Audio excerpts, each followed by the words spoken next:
दुनिया भर में एक देश एक कानून चलता है और बीते दिनों हिंदुस्तान में भी यही बात प्रधानमंत्री नरेंद्र मोदी द्वारा कही गई थी कि हिंदुस्तान में भी एक देश और एक ही कानून चलेगा। सरकार द्वारा बनाए गए इस कानून को कोर्ट द्वारा लागू भी किया गया और आमजन को यह संदेश दिया गया कि हिंदुस्तान में कोई भी मुस्लिम समुदाय का व्यक्ति शरीयत अनुसार 3 बार तलाक तलाक तलाक बोलकर तलाक नहीं दे पाएगा। लेकिन आज भी सरकार और कोर्ट के द्वारा लागू किए गए इन नियमों को धता बताते हुए मुस्लिम समुदाय के लोग 3 बार तलाक तलाक तलाक बोलकर महिलाओं को नोटिस दे उनके घर भेज देते हैं। इस खबर में यह सब दिखाने का मतलब यह नहीं है कि हम किसी धर्म या जाति विशेष की अवहेलना करना चाहते हैं, बल्कि यह दिखाना चाहते हैं कि आज भी लोग आज़ाद हिंदुस्तान के अंदर किस तरह सरकार द्वारा बनाए गए कानूनों की धज्जियां उड़ा अपने व्यक्तिगत फायदे के लिए निर्दोषों को सजा देते हैं। और ऐसा ही एक मामला आज सामने आया है जो कि दिल्ली के रहने वाले वाजिद नाम के युवक से संबंधित है और बताया जा रहा है कि 2 महीने पहले ही उसकी शादी हुई थी और 2 हफ्ते पहले ही वो खुशी खुशी अपनी पत्नी को उसके मायके छोड़कर गया था। लेकिन 2 हफ्ते बीत जाने के बाद जहां एक और पत्नी बेसब्री से पति के आने का इंतजार कर रही थी, वहीं वाजिद द्वारा उसे तलाक देने का संदेश मिला और वह सुनकर हैरान हो गई क्योंकि तलाक देने की कोई वजह नहीं थी। तो तलाक का नोटिस भेजा है, 3 तलाक का नोटिस भेजा जिसमें उसमें मेरी कोई मर्जी नहीं, ना ही मेरे से पूछा, बिना पूछे मेरे को ये नोटिस भेज दिया। और इसके बारे में जब मैंने उनके घर वालों को बोला तो उसने अपने लड़के को बोला कि मेरी मर्जी, मैंने दी है तलाक।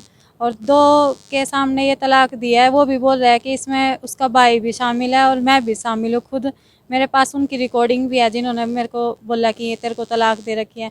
लेकिन हमारे में ऐसे तलाक नहीं होती जब तक लड़की को सामने नहीं बोलते और लड़की की मर्जी नहीं होगी तो ऐसे कैसे तलाक दे देंगे। घर जब मैं ठीक ठाक आई हूँ, सही छोड़ के गया है, तो ऐसे कैसे तलाक दे देंगे। ऐसे तो कोई भी लड़की अपने घर जाएगी, सब तलाक दे के घर बिठा देंगे। कैसे जो मुस्लिम समाज से 3 तलाक वाला वो नोटिस है आपके पास? जी ना कि जो भारत सरकार का है? नहीं, वो नहीं है, ये उसने खुद संविधान के अकॉर्डिंग है, वो नहीं है। नहीं, 3 तलाक वाला जो सरियाला है उसके हिसाब से मेरे को तलाक दिया उसने। तो आप क्या चाहते हैं? मैं इस तलाक को नहीं मानती क्योंकि ये अभी तलाक अलाउड ही नहीं है, ये तो बंद कर रखा है, तो ऐसे कैसे तलाक दे देगा।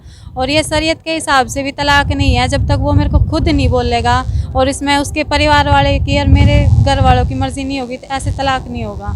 युवती की मां ने बताया कि वाजिद का किसी अन्य महिला के साथ चक्कर है और उसी चक्कर के चलते वाजिद उनकी बेटी को तलाक देना चाहता है। और साथ ही यह भी बताया कि शादी के बाद जब भी अपनी बेटी के घर जाती थी तो वाजिद हमेशा वहां से फरार मिलता था और जब भी वाजिद के माता पिता और सास ससुर एक जगह इकट्ठे होते थे तो वो कभी उनके पास तक नहीं बैठा था। साथ ही युवती ने बताया कि वाजिद ने उसे शरीयत, जो कि केवल और केवल मुस्लिम समाज के द्वारा ही इस कानून को माना जाता है और भारतीय सरकार में शरीयत को रद्द करते हुए इस कानून को खत्म कर दिया गया है। लेकिन फिर भी वाजिद युवती को शरीयत कानून के तहत तलाक देना चाहता है, जबकि यह दंडनीय अपराध है। और वाजिद ने बाकायदा शरीयत कानून के तहत 3 तलाक का नोटिस भी युवती के घर भेजा है। ऐसा लगता है कि भारतीय कानून का इन लोगों के अंदर जरा सा भी डर भय नहीं है। मैं तो दुखिया ही हूँ। मेरा आदमी चरपाई पे बैठा 6 साल हो गए। मैं कहाँ तक बार बार मैं भेज दूँ, कहाँ तक ये करूँ। सारी खोल हुई, खुद पर अपने आप पसंद करना आया। मैं उसके 12 गनी गई, उसका चाचा आया, उसकी चाची आई, उसकी माँ आई, दादी आई, सारे को देखने को पसंद। मुझे लगा मेरे भाई से पहले शादी होनी चाहिए।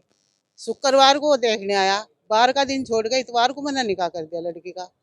है कभी 6 लाख रुपए की दाब दे रहा, कभी कहीं की दे रहा, कभी कहीं की दे रहा। हम खुद परेशान कर दिए उसने। कोई लड़ाई नहीं, भिड़ाई नहीं, कहना नहीं, सुनना नहीं। लड़की को सही सलामत छोड़ कर गया। क्या लगा 15-16 दिन में मैं इसे लेकर जाऊंगा। उस दिन से आज लो ना कोई फोन, कोई मैसेज, कोई मतलब नहीं, ना कोई कहना सुनना। 2 दफे मैं लड़की को लेकर गई, 2 दफे भाई उसे पता लग गया, अब भाई मेरी सास आ गई। 2 दफे ही वो दिल्ली से भाग गया। वो ना माँ की सुनता, ना बाप की सुनता, किसी की भी नहीं सुनता, ना वो कुंबे की सुनता। वो है फराडी आदमी, वो है दूसरे के चक्कर में, है दूसरी के चक्कर में कहने लगा मेरी नहीं हुई तो मैं तेरा भी नहीं होने देने की। लड़की के हाथ के साथ में वो लड़ाई भिड़ाई करके गई। उससे बाद में फिर ये लड़की को छोड़ कर गया। मेरे को पता नहीं लगा, और जो मेरे को पता लग जाए तो मैं तो फिर वही राह बिठाती इसका। कंप्लेंट करी भाई 3-4 दफे, वहाँ थाने में भी गए। वहाँ मतलब थाने में वहाँ जी पहली दफे जो हमने कंप्लेंट दी है वो डीएफसी ने कह लगा जाओ कोर्ट में ले जाओ, हम क्या करेंगे ऐसा, तलाक ले लो नू ले लो। मैं SHO कह लगा जी तलाक ले लो जाके, हम क्या करें, हम कोर्ट में ले जाओ। मैं कह ली भाई गरीब आदमी कहाँ जाएंगे, थारे दो ही आवेंगे। तो एक लड़का दूसरा था पुलिस वाला, उसने ले जाके वो दरखास्त लिखी है।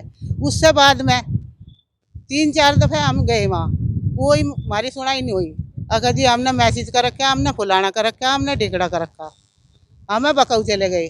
अभी 1 महीना आया तो क्या हो गया, कहीं महीने की बात चल जाए, कहीं महीने बाद चल जाए। और तुम इतना तकादा तार रही भाई, गरीब आदमी को तो 2 दिन भारी हो जा। अभी इनकी ख्वाहिश है, देखो हमारा काम करे। बातचीत से तो है, देखो हो भी सकता है काम, उम्मीद ही नहीं सही है। माँ हो जी, मैं माँ हूँ लड़की की।